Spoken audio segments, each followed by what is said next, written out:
Hey, Jason, I appreciate your time today. Welcome to the podcast. Do you mind introducing yourself and telling me a little bit about your background? Yeah, I'm Jason Rice. I'm owner of LotPop. I started in the automotive retail business. I started selling cars in 1997. The funny thing is I liked working the phones and not standing out on the parking lot waiting for customers and opening their doors. So in 1998, 6 months into starting selling cars, they said, "Hey, let's try this internet thing." And so I literally was selling cars off the internet in 1998. And for 8 years on the retail end, I was either selling cars off the internet or internet director for a large dealer group.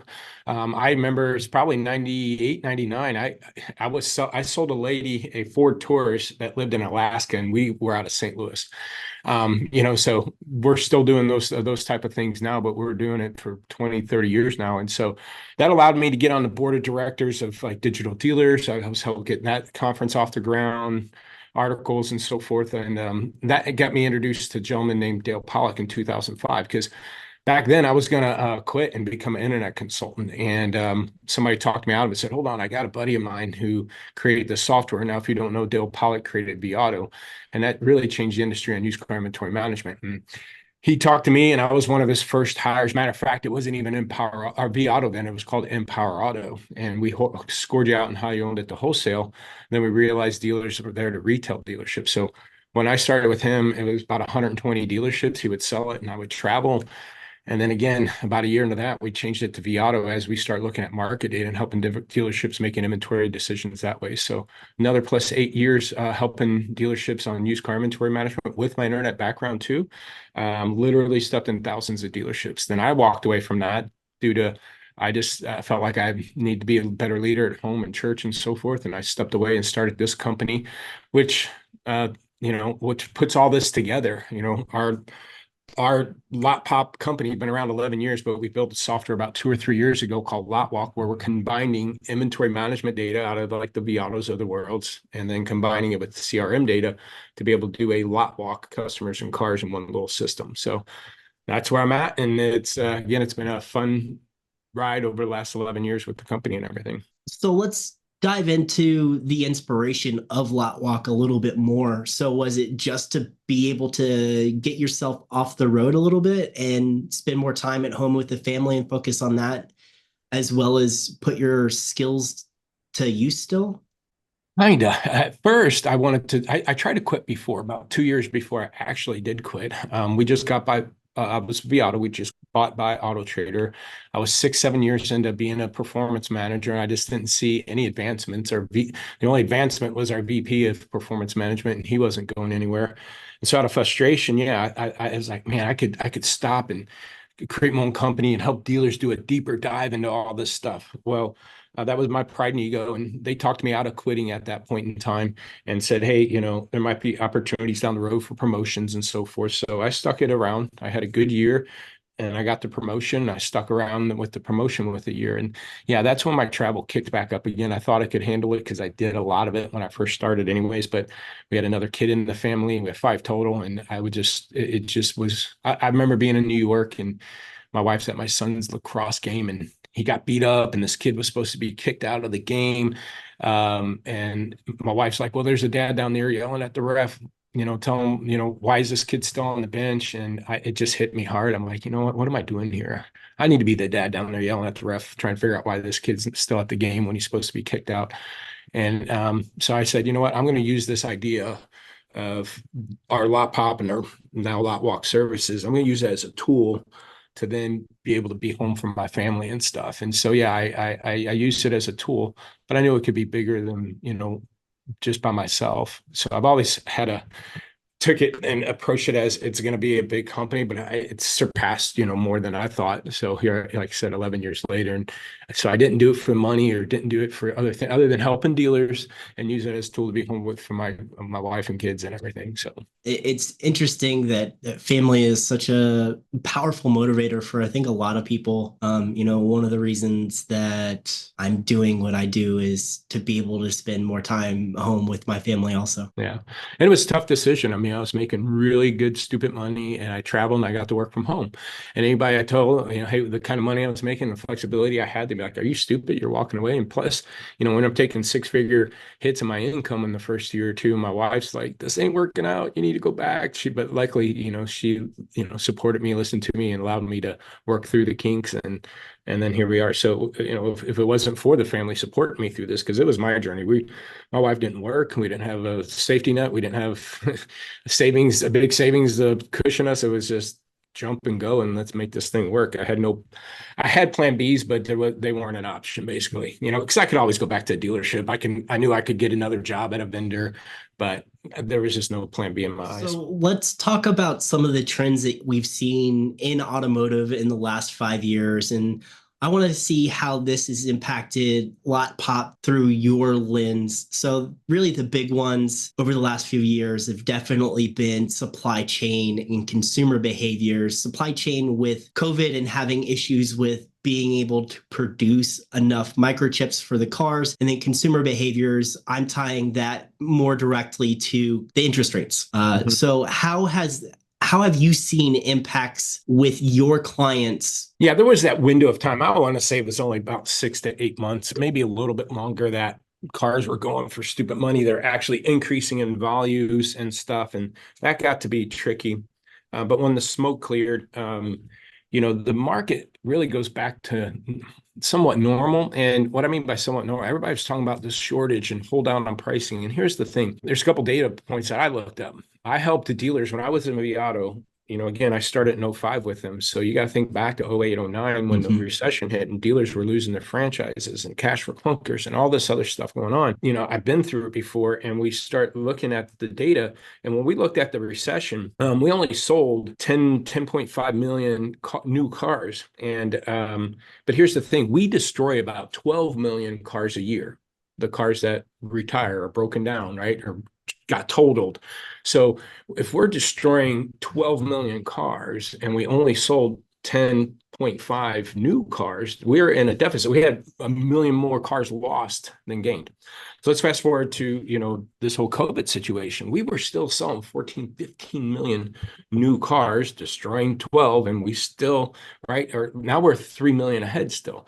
And even though there were less cars produced, which we can all agree on, the problem is there's only a shortage if the demand exceeds availability. Well, the thing is, as the demand, as less cars are being built, the demand for used cars is getting less and less and less. So if there's 20% less 3-year-old cars coming in the market, or let's say it's only really about 8 to 10, but let's say there's 10% less 3-year-old cars coming in the market due to what happened 3 years ago, well, there's probably about 15% less shoppers in the market right now. So we're really still okay. Matter of fact, if you look year over year, we've got just as many used cars as now as we did last year. And we hit that 3-year mark, right? We just passed it 2021, and we didn't have a bad 2023, right? 2023 was 3 years after 2020s, right? And that was all when all this happened. So it's usually that 3 to 4-year-old car, and we've been okay. Matter of fact, there's just as many. But the thing is, there's less shoppers now than there were a year ago. And so there's not been this shortage. And if you go look at registered vehicles in the United States, I forgot, was it 50 million more cars being registered in the last 10 years? So if you look at it, there's never been more cars registered on the road in the United States than it is now. So there's no magnet ripped all these cars and took them to space and took them out of the market. There's more registered cars in the market. They're just in the wrong hands. The customers have them instead of the dealerships.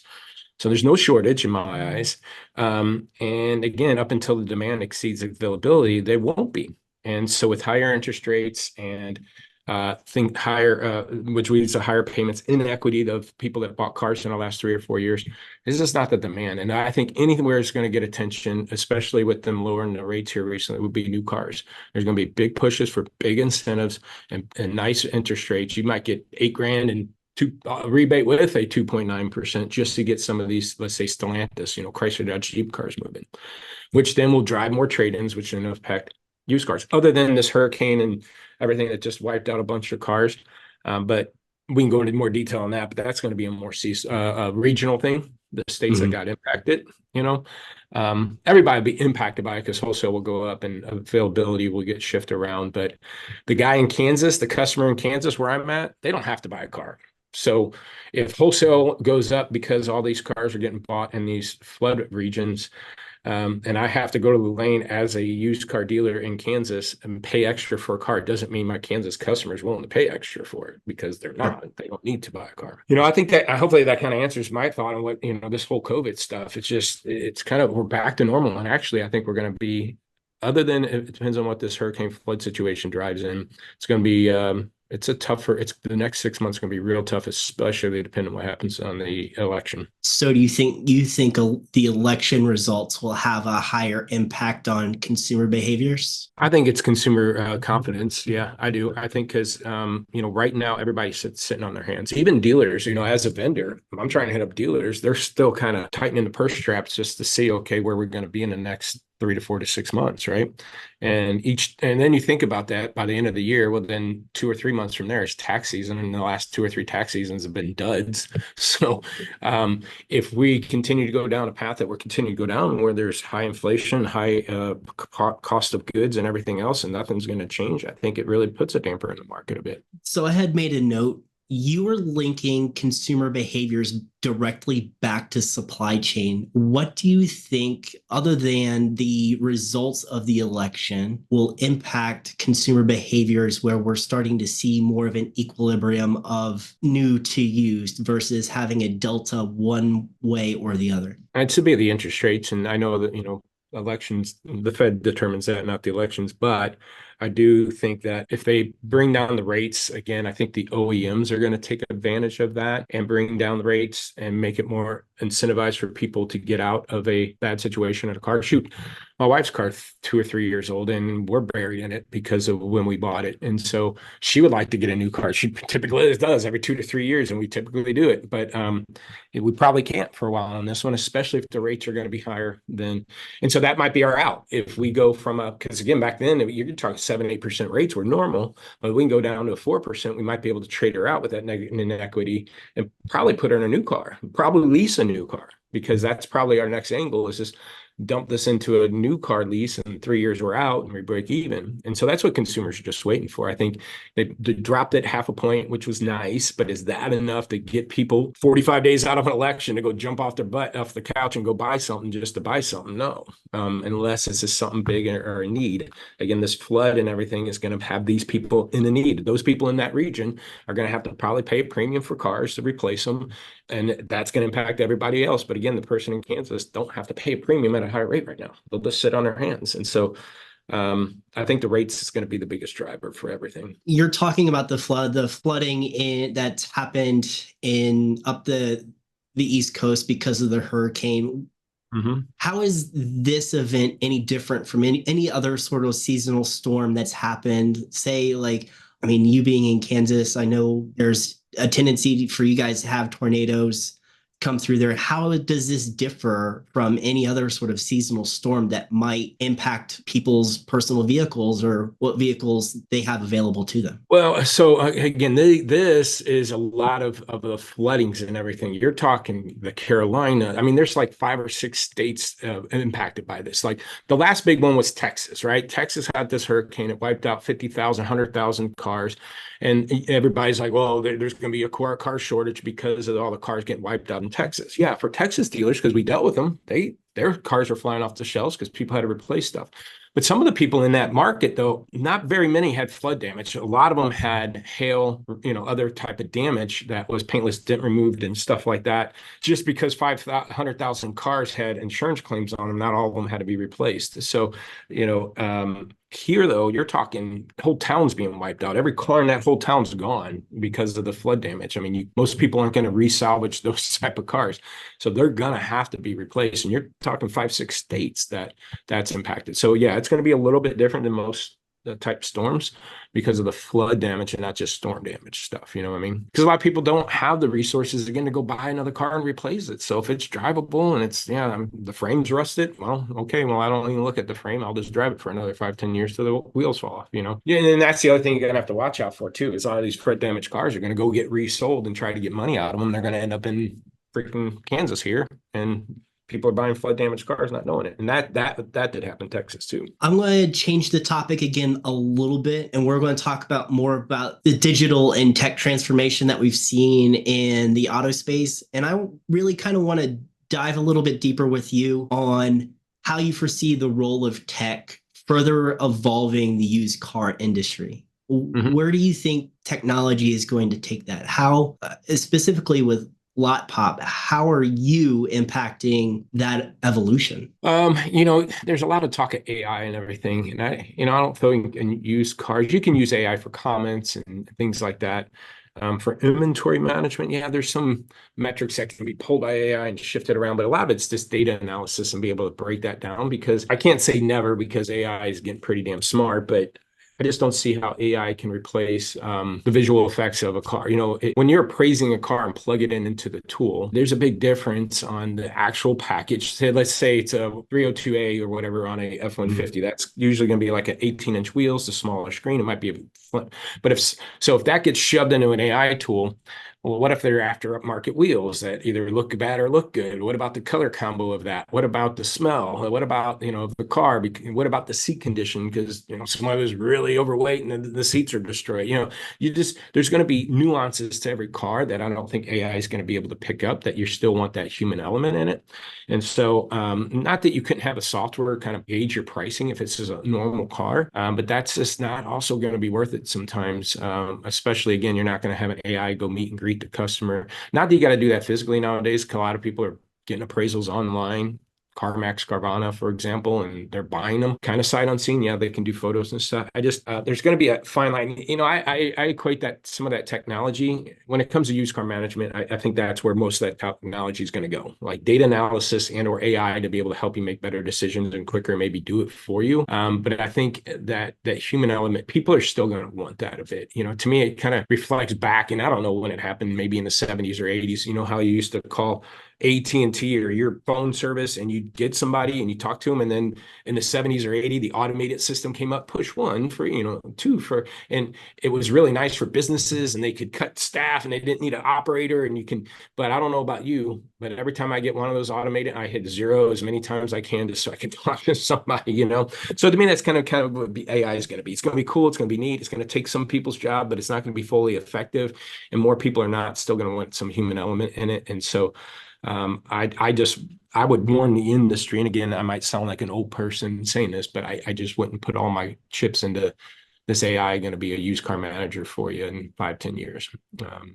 There's just too many variables on a used car. New car, they're all built the same. You all got the build sheets. They all brand new. They all haven't been driven. They don't have certain smells in them, right? But when it comes to use, it's just going to be too many variables. I think technology is great up to a certain point, especially with AI. I know that there's a lot of limitations in what we're seeing with AI out there right now. I would agree that AI cannot do a lot of the things that you had mentioned when it comes to assessing a car. However, I think it could be useful in 10 years if we continue to see as rapid iterations as we have seen over the last 2.5 years. Yeah. Yeah. And I mean, the inventory tools are going to be smart with it. And I think meaning they're going to create some pretty cool stuff with it, like say comment builders and pull out features that, you didn't know about, and make sure you highlight it, both communicating with the consumer, both in even because we do lead management in our tool, not that they can call an email through a tool, but we're going to say, hey, you got a truck problem. Let's start calling truck leads, right? Being able to build out an email template about this truck in my trucks, get my truck. And we talk about switches where one of the stats we look at is 60 to 70% of your current active leads that you're calling and emailing on used cars can't buy the car they inquired about anymore because it's sold. So we build out and say, okay, well, let's try to switch them to something else. That 40 grand F-150 sold, see if they're interested in any other truck around 40 grand. Here's 3 that match, right? And so to be able to use AI technology to pull out the the nuances and the differences of, hey, this F-150 that's sold had this and this one has it also, but it also has this, and this, and be able to build that all out, you know, because that's hard. I mean, for used car management or used car sales, the no product knowledge about everything, and even appraisals. I appraise an Acura without nav. That could be $2,000 swing, or had this package, but it should have had that. That could have been a $3,500. Did it have the winter package that everybody want? I don't know. But an AI, because I sell Fords, right, and I don't know Mhm. much about AI, can maybe help with facilitate that to make better decisions and or communicate with customers. But again, big scheme of things, when it comes to actually sitting down, talking deals and negotiating, we've seen that with digital retailing. It got hot during COVID. It's kind of Mhm. dying down now, right? Yeah, a lot of people want to get stuff done as much as they can before they get in there, but they'd still like to shake hands, test drive the car, make sure that the people that they're doing business with are legit, and buy the car and move on. Not that people won't buy stuff sight unseen, but again, I think people want to shake hands and do it in person. So you'd mentioned a couple of trends that we've seen that I think are emerging with AI and digital retailing. What other emerging trends do you think will come out 2025 and beyond? And what additional challenges come along with those? Well, again, this kind of the stuff that I just talked about, I think will be some of the stuff that comes out. Um, I think adoption is going to be part of it, a hard part about it, because I think there'll be mixed messages of what it can and can't do. Meaning, a dealer might buy into this product and new technology, thinking it can help replace certain people or certain expenses, and then when it actually happens and they actually implement that's not the case. So now they backtrack a bit. So there's going to be the nuances. This is going to last probably 5 years of trying it. That didn't work. Try this. That didn't work. This person worked better with this tool, but half the other people don't.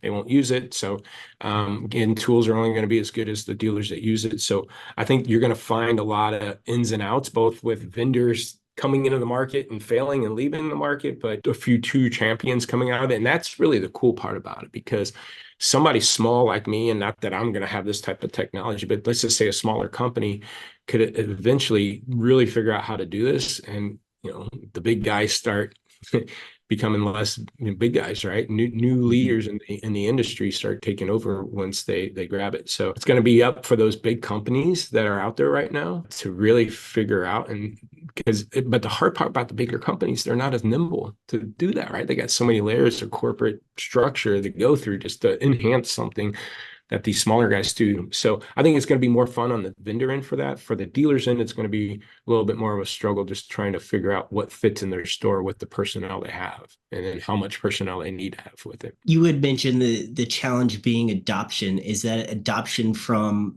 the consumer side, or is that adoption at the dealership side? I think again, the technology that I talked about being like the comment builder, being able to tell you what's a good features or not, what it could be, enhance the value of it, how to communicate with the customers about that. Customers won't even know that that's probably a human or not, right? If I'm a used car manager and AI can tell me, hey, here's the benefit of these cars to talk to the customer about, or copy and paste in a template, the customer ain't gonna know, right? The only way they know is like the digital retail, the steps they have to take to get everything done digitally, to come in and take delivery of your car or let us bring it to you. Yeah, they got to deal with that. And we saw, like I said, with digital retailing, they didn't like it so much, and sometimes they ran into too many kinks. So same on the dealer end. I mean, shoot, 2 or 3 cars ago that I bought for my daughter, the young kid coming out with a tablet trying to ask me, sell me F&I stuff. Then he goes back and tries to work the deal, and the system crashed, and he had to go back to manually print everything, and he didn't even know how to do that. He had to print it took hours then for us, 3 hours for a car we already picked out, already knew we want, already had the payments, had everything done. All we had to do was sign the paperwork and leave, and we were sitting there for 3 hours because they didn't know how to use the old technology, right? So it's the little stuff like that that's going to cause this chaotic stuff on the dealer end. I think the more tech savvy the used car operator is going to be, the better they're going to adapt to it and like it. It's just a matter of the rest of the store falling in place. But I think it'd be more in the dealer and the consumer end. So let's change topics yet again. If you were to be able to time travel, what career advice would you give to your 20-year-old self? That's a hard question for me, because one of the things I always tried to do when I was younger was learn by other people's mistakes. I made a lot of mistakes before I was in my 20s. And I would say the good advice that I did receive, and I would communicate that myself too, but I got it, was, when I was working at dealerships, is, stay in one place. Don't bounce from dealership to dealership. Build your funnel up.